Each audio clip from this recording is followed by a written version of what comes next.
I'm glad you're here. Welcome to Vinings Lake. And happy World Cup Sunday. Yeah. I don't even know what I'm talking about. Don't watch soccer, all right?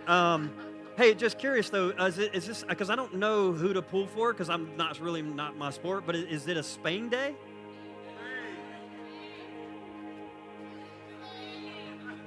Some, whoever that was in the middle. Argentina! All right, amazing. Okay, either way, whoever wins is who God wanted to win. So, because I don't know if you know this, but God steps in and intervenes in sports situations. But the hungry, he's not. Okay. How we doing? All right, we've been in this series right here called Unlearning Empire, discovering a new way to be human. And what we've already learned is that Jesus steps into a very volatile, political, religious moment in the first century, and he gives some of the greatest teachings to this day the world has ever encountered. What Matthew does in his gospel, chapter 5, chapter 6, chapter 7, is he collects those sayings and he places them in a central part of his book. This is called, if you've been around church, the Sermon on the Mount. Now, the beginning of the Sermon on the Mount is where we are. We're going to methodically walk through verse by verse this entire Sermon on the Mount that Matthew gives us. I don't know how long it's going to last. We're just getting started. This is part 5, and we're in what is called the Beatitudes right now, okay? Most of you are familiar with the Beatitudes. What it is essentially is Jesus not giving us a commandment, not giving us a new list of things that we have to do. Jesus begins his sermon with a good news announcement. He puts himself on the side of the underdog and the outsider. Jesus gives countercultural God bless yous to people who are in God-awful situations. And so I want to read those to you, and then we've been going through line by line and talking about each one of these Beatitudes. So here's how he starts his sermon. Blessed are the poor in spirit, for theirs is the kingdom of heaven. Blessed are those who mourn, for they will be comforted. Blessed are the meek, for they will inherit the earth. Blessed are those who hunger and thirst for righteousness, for they will be filled. And then here we are this week, and here's what Jesus says. Blessed are the merciful, for they will receive mercy. Now, I used to read that and think, first of all, I don't know what mercy means. I have ideas in my head of what it means. My kind of modern conceptions of that word mercy would be something like not giving someone what they deserve, right?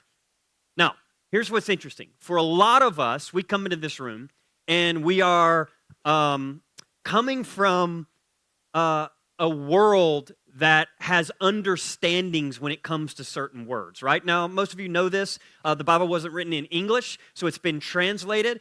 And even when these words are translated, you have to understand, sometimes when they're translated, those words meant something different then than they even do now. I mean, language is fluid, right? It's constantly shifting and changing meanings. I mean, if we were to write a Bible right now, I've often thought about this. How would it read? What would it say? What words would we use that we wouldn't have used 100 years ago, right?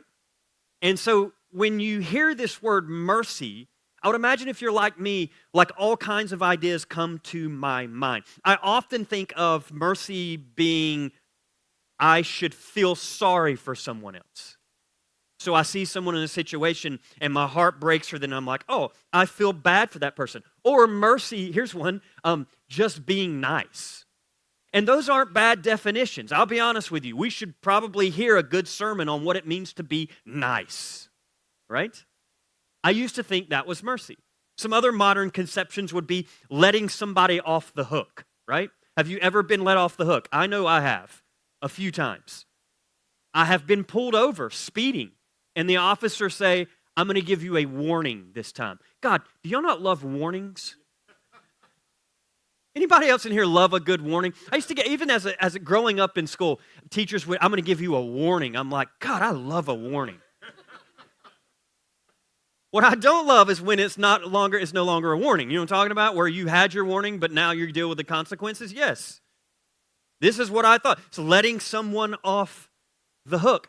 Growing up, I remember this would have been, God, I'm embarrassed to say this. Kids, do not follow this example. I was freshman in high school. And somehow, and I don't know how this happened, and I have gone through it, processing this stuff in therapy, but somehow the answers to a test that we had yet to take landed in my presence, okay? And it was probably by and large the people I was hanging out with. But I specifically remember doing the class a solid and printing out the answers to this test. I remember thinking, you can't carry a whole paper, because we had the desk, if you know what I'm talking about, where the chair was separate from the desk, but you had the desk, but inside there was a space you could put your books between, right? And it would stick out just a notch, okay? So I thought, how do you do this? So the test is going to come. I have a piece of paper with all the answers to the test. So how do I get it? Because I don't know if it was like this for you all, but you would be lines of desks, and often the teachers would walk through the lines, right? So I did, God, this isn't even in the notes, but I'm just going to get this off my chest. It's World Cup Sunday, and I need some help here. I decided, I got it, here's what I'll do. I cut a small piece of paper, like maybe this thick, and in very fine print, I wrote as many of those answers as I could. Like number 1, answer A. The answer is going to be A. Number 2, the answer is going to be C. And then I couldn't fit all the answers on a small piece of paper, so I did what would be next, which is there's no way the teacher would see this. I took a pen and wrote it on the inside of my hand, right? So I am in the middle of taking a test, and I specifically remember thinking, oh my God, I've done it. I mean, I'm burning through this thing. I'm glancing down at my hand periodically. I'm looking down at this little piece of paper that has the answers on it, and then something happened. And maybe you've had this experience before. I feel a hand on my shoulder. Do you know that feeling?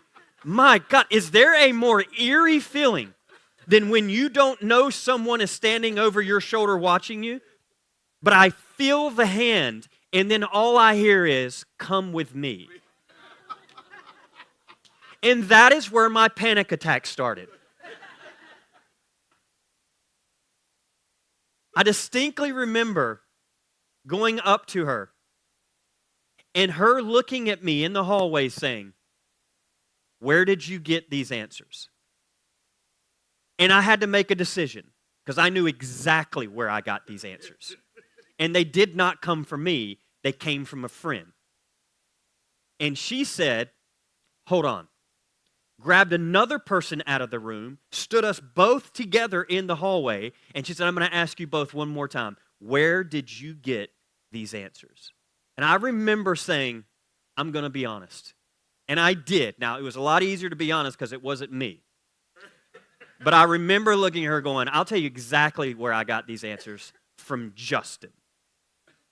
Right? And I remember her looking at me and she saying this, thank you for your honesty. I'm going to give you a warning this time. Now, for years, I always thought, oh, that's mercy. That makes sense. And the church I grew up in told me God is a God of mercy. So I grew up with a framework. Perhaps you're familiar with this. The framework is you've been born broken, rotten, sinner, putrid. God can't even look at you. Are you familiar with this? Is there greater good news than that? Do we wonder why churches are empty? The entire evangelical construct, like, please come join us. By the way, first thing you need to recognize is you're an awful human. Now, here's what's fascinating about that. Two things. First, isn't it interesting that fundamentalist Christians, they will say about the fetus that it's beautifully and wonderfully made? But the moment you're born, they tell you you are absolutely a disgusting, rotten sinner. That's slightly confusing, right? But I remember growing up in that framework And so what I was told about ultimacy, God, the divine, was that God is so good that even though we are awful humans, God looked at us and we deserved eternal conscious torment. But God had, here it is, mercy on us, right? This was my understanding of mercy. Now, here's the question though. When you read something like this, blessed are the merciful, for they will receive mercy. If you understand it in that framework, then here's what you hear, okay? It's a bit problematic for a lot of evangelicals because it feels very works-based. But here's what you hear. Blessed are those who show mercy to people now, for they will receive mercy later. You're familiar with this, right? Now, that is as Richard Rohr would say, that is the lowest level of consciousness out there. Bribes and threats. If you've ever raised kids, you know the lowest level of consciousness is bribes and threats. Now, that's not a judgment. Sometimes you have to, because sometimes people are at the lowest stage of consciousness. That doesn't mean you're better. It just means you recognize, hopefully, your children grow up to where they don't need bribes and threats anymore, right? But sometimes when they're a child, you operate in that world. Hey, if you do this, I'll get you this. And if that doesn't work, it usually starts with bribes, but then it is threats ultimately. If you don't do this, I'm going to do this, right? Yeah, you know how that works. That's what you do with children. By the way, I don't think it's that far off to understand when you're looking at an adult, or let's just say the leader of the free world, and you recognize, hear me, you recognize what stage of consciousness that leader of the free world is emanating to the world, and then you learn, one of the ways that you can kind of help carve out the abuse of the authoritarianism is you go back to what children needed and you use bribes and threats, right? And so this is what so you could look at someone like the leader of the free world and say, hey, if you help people with health care, we may let you have the Nobel Peace Prize. Do you understand what I'm saying? That is funny, but also kind of real life. Because here's the thing, never confuse age with maturity. I mean, come on, pastor's preaching now. Because all of us in this room know people in their 60s that act like children. You know, some of y'all are like, ex-husband, all right, yeah. You know. Yeah, age doesn't mean wisdom. Age doesn't mean maturity. Yeah, and so for me growing up, the entire structure of my religion was bribes and threats. It was. Think about it. If you follow the way of, I tell you, I was going to say the way of God. They called it the way of God, but it was really the way I tell you. Check it out. You will not even just go to heaven, although that's kind of a big deal. Because when you're a kid, you're like, I don't want to be separated from mom and dad. But if you do these things, you'll go to heaven. But even more so, here's even wild. You'll experience bribery here because God will bless you. And by blessing, we've already talked about it. Blessed are. By blessing, that meant, hey, listen, you'll have nice things. You will have a middle-class life and you won't have to struggle with your bills. Yeah, you know what that is, right? That's bribing.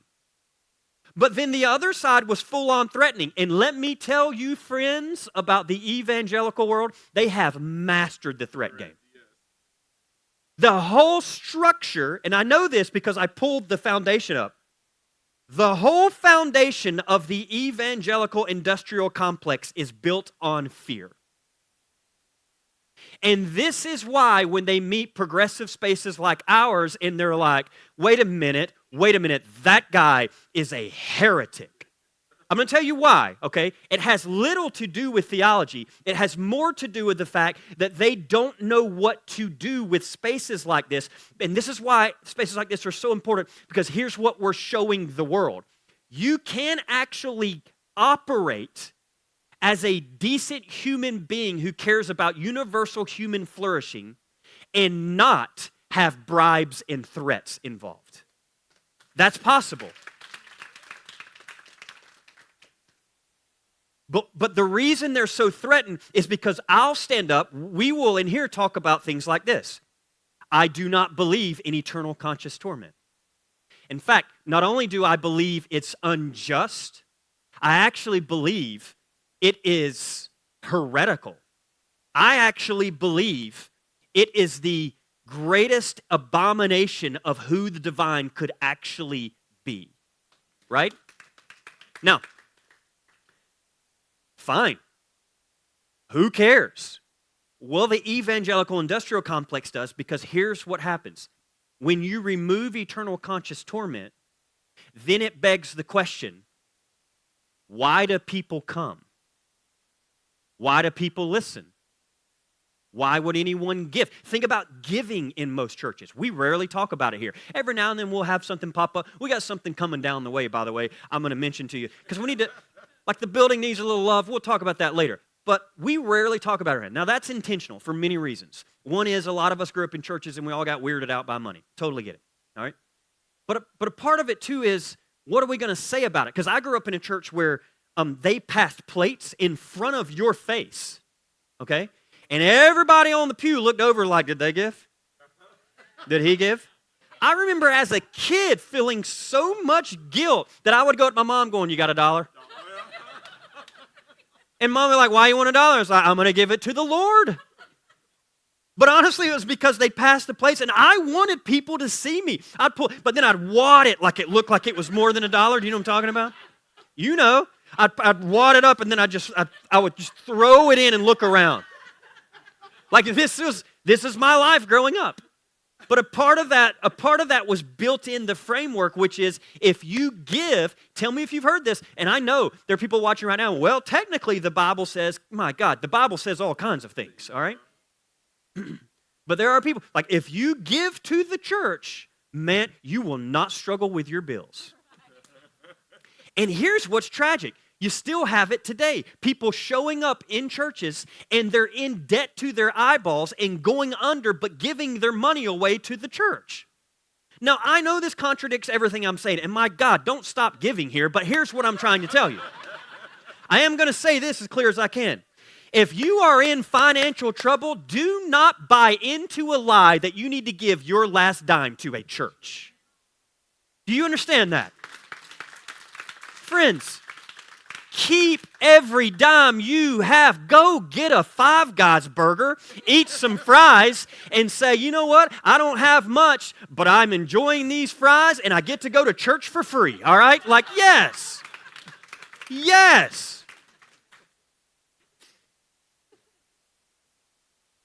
Blessed are the merciful, for they will receive mercy. So the construct was, if you give, God will give back to you. What is that? Low-level consciousness. Because evangelical world knows that if they don't offer something, bribes or threats, then, I don't know what's going to happen. People may not give.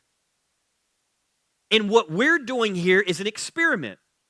I'm standing up going, I want to show the world that you don't actually have to use bribes or threats. People will give when they simply believe that what they're giving to is making a difference. Period. People, check it out. Paul said this. Paul said they will give out of the overflow of their heart. So one of the things I love about Vinings Lake, and my dream and my passion has always been, imagine going to a space where those like black boxes or whatever you do online, you're giving, you didn't do it like, ugh. Or you didn't even do it like, I know somebody else is on my shoulder tapping, and it's God. And He's watching every dime I spend. So I want to make sure He sees. Because when I die, and I stand before the divine, and He looks at me, oh my God, I hope He pulls my Bank of America account. And I hope God looks and is like, look at that, 25% to the work of the Lord. No, Paul's like, what if you didn't?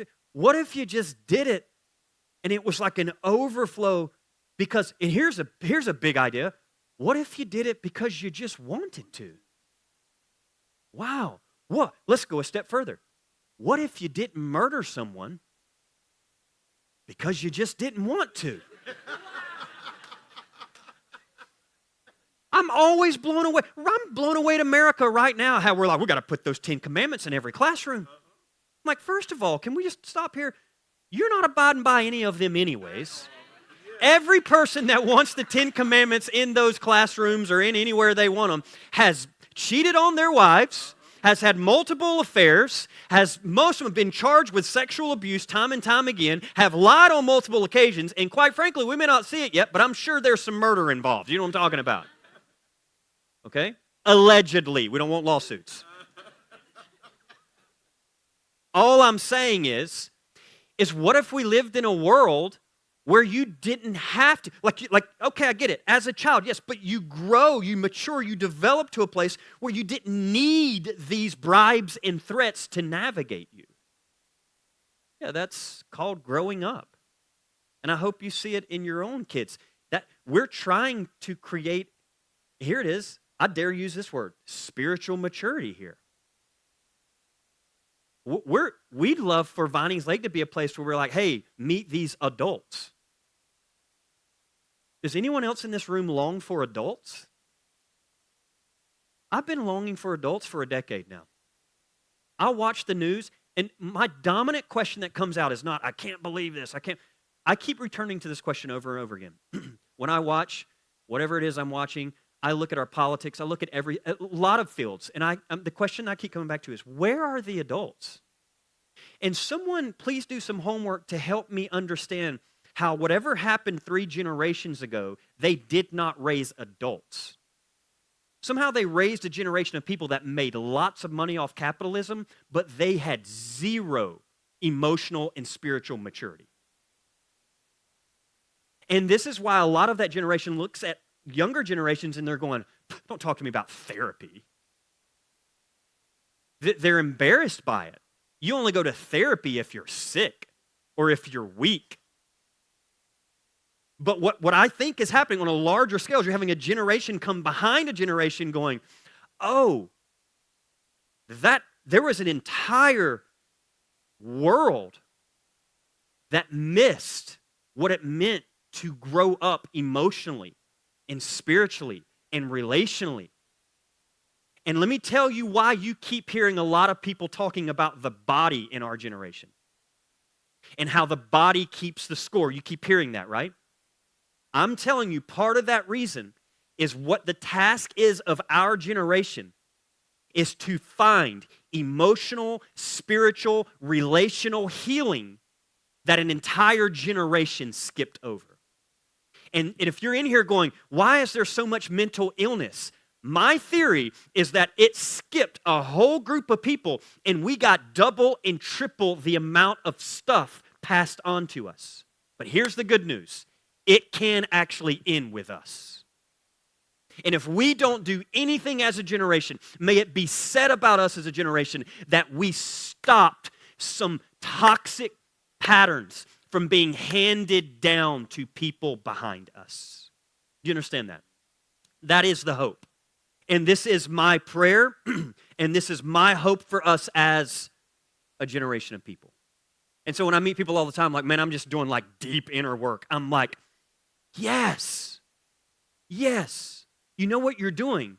You're looking at your kids going, may this not be handed off to you. God, isn't that our hope? I think about Rachel and Lauren in the back. Every Sunday I think about them. I think about the fact that I hadn't even gotten 5 minutes into my notes in this sermon. And I think about the fact that we're back there, and we don't think about them, but I often think after I finish a sermon, oh my God, what did y'all do back there? What happened back there? Because I want it to be true. I want it to be said about our kids at Vinings Lake that they had to unlearn so much less than what we had to. And I want them to know not that they were born broken. I want them to know they are made in the image of the divine. And I want them to know it's good to be them. And this is what we do. I tell Rachel and Lauren all the time, man, if you can help it, try not to use bribes and threats. It'd be easy to be like, if you don't stop, I'm going to go in the auditorium, big church, and get your parents. Yeah, sometimes it's necessary. But what if we didn't use threats? What if we didn't use bribes? What if we help train? What if we help mold them? Hey, check it out. You can actually trust your intuitions. You actually, it's good to be you. What if we taught them at an early age to learn to listen to that inner guide, those nudges, the voice of the divine? What if we got them whittled in where they could hear the distinction between the voices around them and the voice of God that is deep within them? Yeah, this is the hope. But for a lot of us, we grew up in a framework and all we knew was mercy. As in, whew, thank God he gave us mercy. But that's first century understandings. The dominant question is not how you and I would have understood mercy. The dominant question is, how would that first audience who have heard this understood mercy? If you take the ancient Old Testament Hebrew scriptures and you take the New Testament scriptures, here's what you'll find. In the ancient world, mercy was not just about letting somebody off the hook. Mercy showed up in concrete ways. It was about, when you talked about mercy, feeding the hungry. Do you hear that? Caring for widows, forgiving debts, visiting prisoners, welcoming strangers, caring for the sick. Here's how they understood this English translation of mercy. Mercy is not pity. Mercy is active. Mercy is compassion that moves toward suffering. Mercy is seeing pain and refusing to walk by. The root idea of mercy is not feeling bad for someone, but acting on behalf of someone.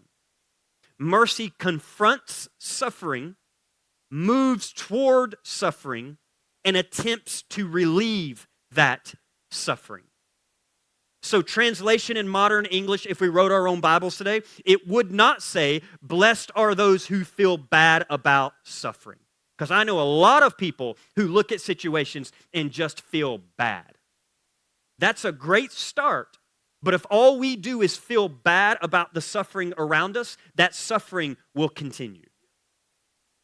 The right translation is, blessed are those who interrupt the suffering. Now, the American empire survives by explaining away the suffering in the world. Have you noticed this? When someone is hungry, the American empire says they should have worked harder. When someone is poor, the American empire says they made bad choices. When someone loses health care, the American empire says that's just personal responsibility. When migrants flee violence, empire says, oh, they're criminals. When people sleep under bridges, you've heard this, the American empire says they're just lazy. Their pain, their suffering becomes their fault. The logic of empire is that, here it is, they got what they deserved. Why? Because the moment suffering is explained as personal failure, those with power are relieved of responsibility. The system in that moment is declared innocent. The suffering person actually becomes the problem. And this is why, hang with me, empires love a good charity. Now, I want to pause here. I love a good charity too. And if you're here and you work for a charity, I love what you do. It is necessary. Keep doing the good work. But I have a theory of why the American empire refuses to tax 501c3s. Okay? They love a good 501c3. I've often asked why. Because it's not hard to get, by the way. It's a little too easy to get. This is why people are always filing for 501c3s so they don't have to pay taxes, okay? I've often wondered why. Here's a theory. Because charity gives a hungry person a meal, and that is necessary. But mercy, as they understood it in the first century, goes a step further and asks why billionaires keep getting richer while children go hungry. Now, we need both. But can you see why an empire would prefer the first one? So give us all the charities. Yes, we need more charities. But at some point, a generation of people are going to stop and say, why do we have so many charities? What is happening upstream that is causing the reason for us to have all these charities? Why? Someone tell me why all of these churches in America are using everything they have to help the poor, which is lovely. But at some point we have to stop and ask, why is it just the burden on us? And then we have to go a step further and say, what is creating the river that flows to create what we are experiencing right now? You've heard this. This isn't new. But systems are designed to give you exactly what they give you. Jesus said it like this. You'll know a tree by its what? Fruit. We'll get to that in the Sermon on the Mount. What is he saying? If we are experiencing something in America, yes, deal with what's happening. There are dead bodies floating down this river from starvation, hunger, immigration, whatever it is. Okay? Yes, why is that happening? But we're going to need some folks to move upstream to say, hey, where did this start? And why does it keep happening? And this is what I think you're experiencing right now. Yet again, you probably saw it this week. Yet again, a 26-year-old killed by ICE. Did I not just say this last week? Houston, Texas, Lorenzo. Now we have another one. And if it doesn't make matters worse, this one had this does something in my heart, but a 3-year-old child present with them, watching this happen. I'm told from many news sources that this 3-year-old daughter keeps repeating a phrase and she can't stop saying it. And it's this: where's Papa?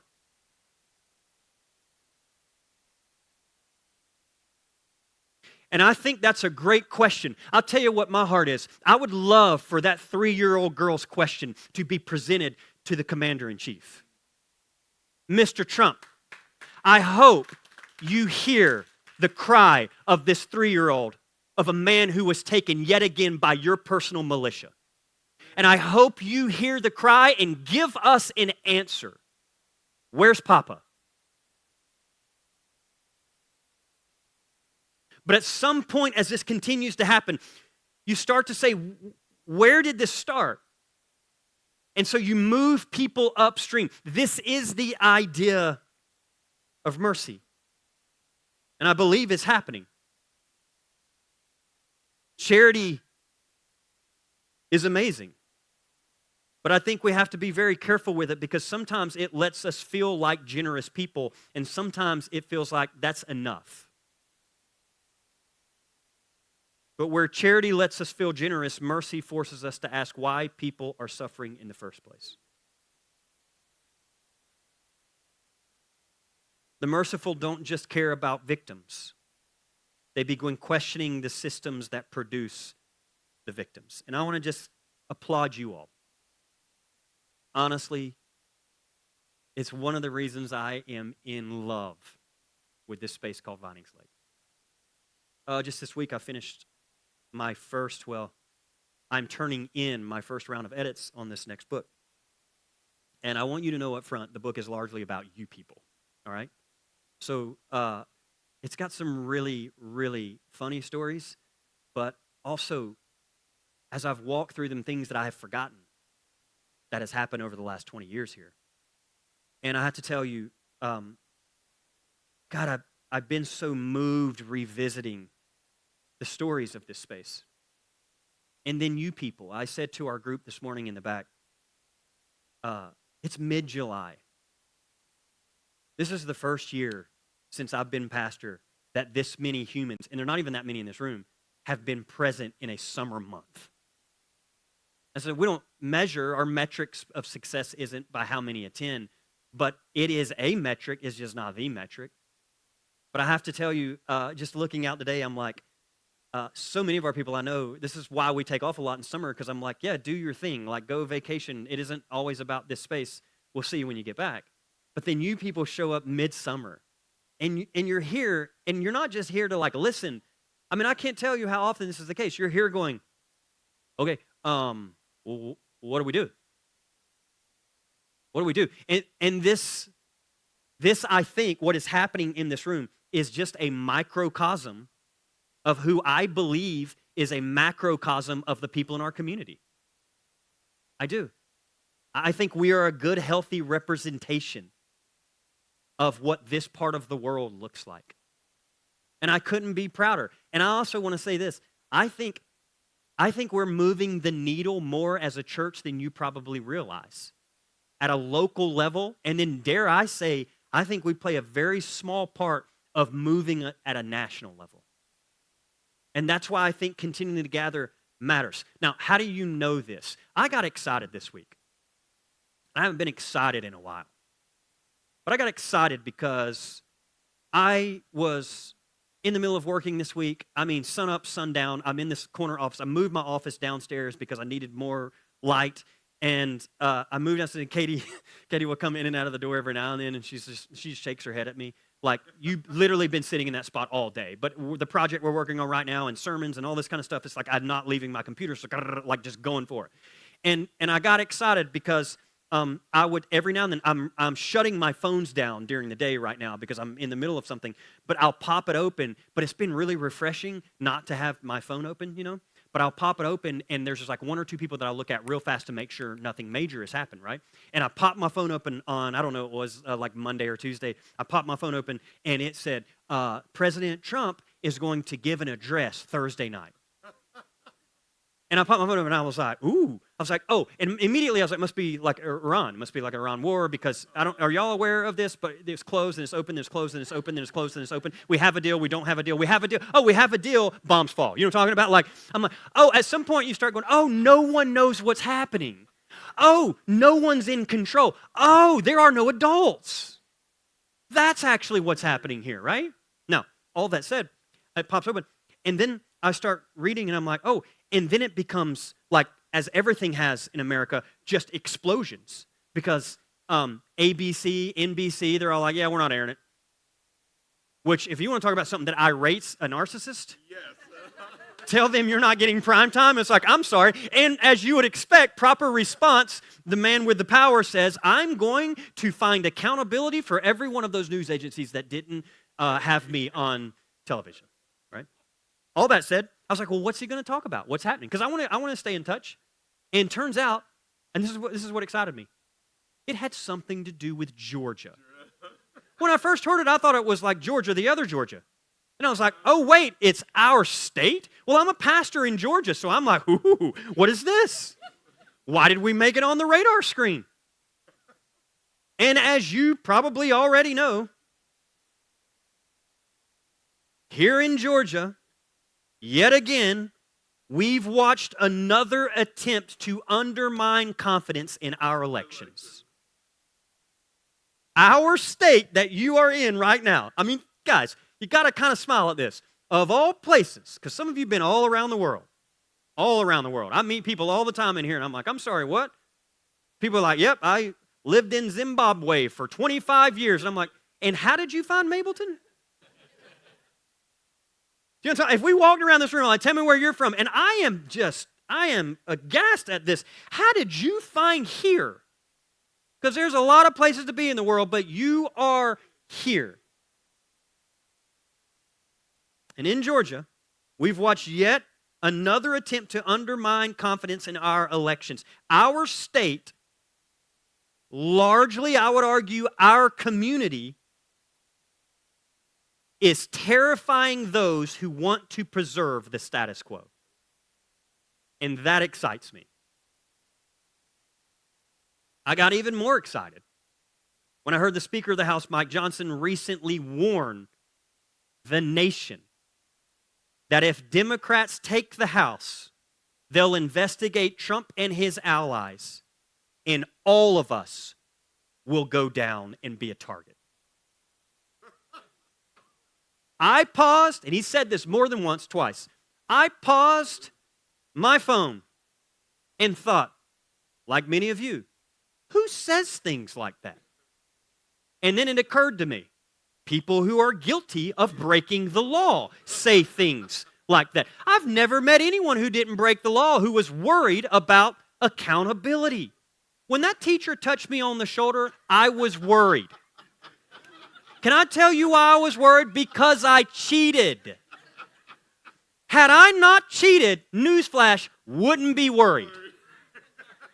This is basic 101 childhood development.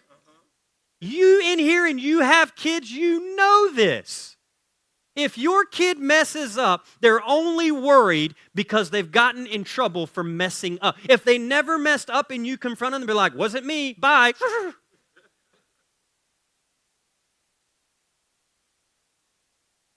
What I would like to say to Speaker Johnson, who's concerned that maybe the power will shift, and then he's worried that there might be impeachment, I would just like to say to him, my friend, impeachment's not going to be your problem when the power shifts. What you will experience is what I would hope you would value as a Speaker of the House and as a proclaimed Christian, which is one word: accountability. If public officials have broken no laws, investigations should have nothing to fear. And I would like to add, justice isn't persecution. Accountability isn't oppression. Authoritarians don't fear voter fraud. They fear voters. They fear, and here it is, elections they cannot control. They fear the people whose voices have been ignored finally having equal power. And that's why Georgia matters. And when you look at the state of Georgia, it goes even deeper, because it's not just the state of Georgia that is a threat to the authoritarianism in this moment. It's actually specific counties in Georgia that are a threat to the authoritarianism of this moment. And turns out, don't know if you've done the homework, there is a particular county within those counties that is a threat to the authoritarianism and the toxic ideology coming out of this administration. And it happens to be one of them, Cobb County. And, oh friends, gets even better. When you zoom in on Google Earth, it moves from Cobb County to you look at certain regions within the county, and I don't know if you're aware of this, but turns out there are particular areas that can actually shift everything in a direction that will give more accountability to the authoritarians that are in office right now, and this is why they're terrified. So when you boil it down, some of the names of those locations are, check it out, Smyrna, Vinings, Mableton. Now, check it, gets even better. When you zoom in on Mableton, you look at Mableton, which we're now an official city. Congratulations. But when you zoom in, you start to look at how people have voted in the past, and you go, oh, this particular area is an actual threat to this current administration, because we could decide, by and large, what part of accountability they're going to receive in November. And then when you zoom in a little bit more, you start to see, that's it. There is a church with a steeple inside of Mableton. And here's what's even better about all this. They don't even know right now we're on the radar. But here we are inside. And please hear me, this has nothing to do with partisanship. My friends, this is about real humans losing their lives even again this week. Enough is enough. If there is anything central to the gospel, it is let's stop the killing of humans on our streets. And not even stop it. Let's run all the way upstream and let's hold accountable the people that are killing these innocent people on our streets. I don't know about you, but I say this with hope. I close my eyes almost on a daily basis so I can see the image. But I long for it. I see it. I believe it. I'm not even so sure it's far off from what John of Patmos was doing when he wrote the book of Revelation. And he said, I see a new heaven and a new earth. And inside that new heaven and new earth, there were no more liars, adulterers, cheaters. What is he saying? I think he's longing. He's longing for a just world. And I see it when I close my eyes. I'm telling you, I've started taking my own notes. I wrote down the officers involved in the last 5 ICE killings, just in case no one in office is keeping a tab. Because I want the receipts, because I long for the day, a decade from now, 5 years from now, this November, December, January, as fast as it can happen, where every one of those actual officers who pulled triggers on innocent people are televised being found guilty for what they have done.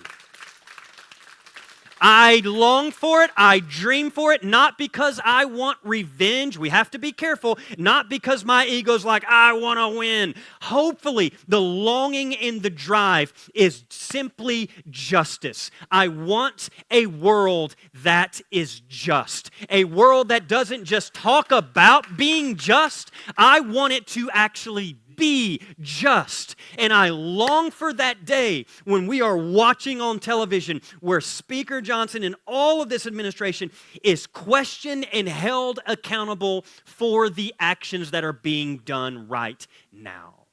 This is what I think a new world, a new humanity could look like. And so, Jesus says, blessed are the merciful, for they will receive mercy. Friends, mercy looks at the poor and asks why. Mercy looks at the prisoner and asks why. Mercy looks at the refugee and asks why. Mercy looks at the sick and asks why. But we have to pause here and ask, our modern's understandings of mercy don't threaten empire because it's just feel bad for him, have pity on him. But the ancient understandings of mercy threatens empire. Now, I want to show you a video, and we'll close right after this video. For those of you watching online, we won't air the video for copyright purposes, but there will be a link for you. You can watch it. Most of you have already seen this video. It's 2 minutes, 30 seconds, so hang with me.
I have to tell you, sometimes mistakes are made and sometimes it's right on the money.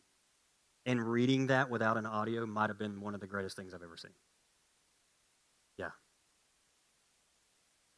Did you notice what she asked for? Mercy.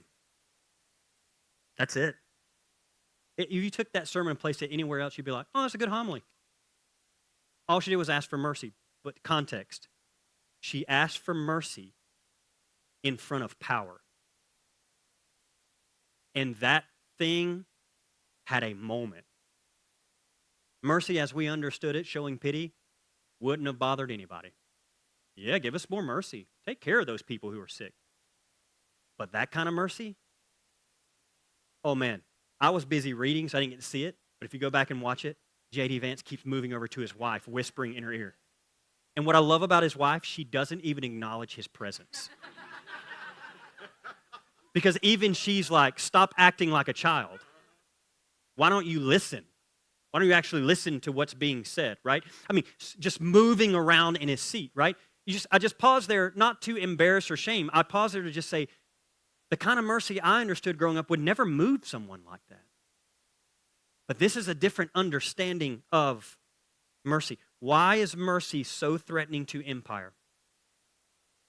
Because the moment we stop blaming the wounded, we start questioning systems that keep wounding them. When we start asking why people are suffering, you inevitably begin asking who benefits from their suffering. Which is why empire has always preferred blame over mercy. Because, friends, blame protects the system, but true mercy exposes it. And so ultimately, Vinings Lake, I want to leave you with this morning. I do not believe mercy is just something God does. I believe mercy is who God is. Which means every time we move towards suffering, every time we interrupt suffering, every time we refuse to explain suffering away, we are participating in the very heart of God. So, Vinings Lake, may we make the news again this week. And the week after that. And the week after that. And come November, may Al Jazeera TV know. Not just about Georgia, but about Cobb County, about Mableton, about a little place called Vinings Lake. May we all be merciful, not in the way we understood mercy growing up, but in the way the great prophet just told us about mercy. And not because mercy is easy, it isn't, but because mercy is what God is like. May we refuse to explain suffering away. May we have the courage to move toward pain when others walk by it. May we interrupt suffering wherever we find it, because mercy is the refusal to let harm have the final word. And may you not forget how Jesus started his sermon. All of you people that are giving mercy, blessed are you. Blessed are the merciful, for they will receive mercy. Vinings Lake, happy World Cup Sunday. May God have mercy on Spain.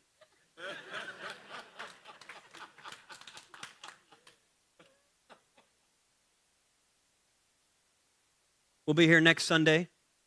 We'll talk about the next beatitude. Peace be with you.